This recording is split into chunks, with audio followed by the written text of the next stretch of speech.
যদি নতুন ফ্যাসিস্ট হওয়ার স্বপ্ন দেখে তার ঠিকানা হবে দিল্লি, বাংলাদেশে নয়।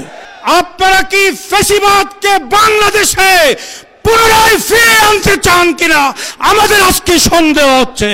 তারা প্রকাশ্যে দিবালোকে পুলিশকে হুমকি দেওয়ার দুঃসাহস কিভাবে পায় এটা আমাদের বুঝে আসে না।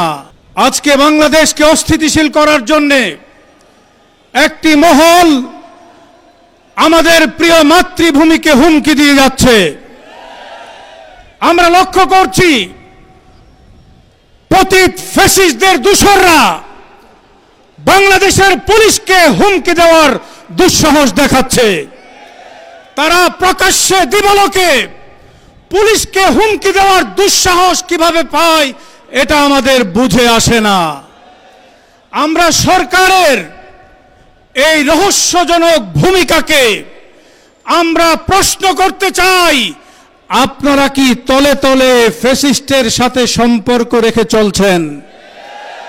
আপনারা কি ফ্যাসিবাদকে বাংলাদেশে পুনরায় ফিরে আনতে চান কিনা আমাদের আজকে সন্দেহ হচ্ছে। মনে রাখতে হবে, ফ্যাসিবাদের রাজনীতি বাংলাদেশে আর চলবে না। শেখ হাসিনা বিদায় হয়েছে, ফ্যাসিবাদ বাংলাদেশে চলতে পারে না। কেউ যদি নতুন ফ্যাসিস্ট হওয়ার স্বপ্ন দেখে তার ঠিকানা হবে দিল্লি, বাংলাদেশে নয়। এজন্য ফ্যাসিবাদ মুক্ত, বৈষম্য মুক্ত, আদর্শ উন্নত বাংলাদেশ গড়তে হলে এই 11 দলকে ক্ষমতায় নিতে হবে। প্রস্তুত আছেন তো ইনশাআল্লাহ? আল্লাহ কবুল করুন।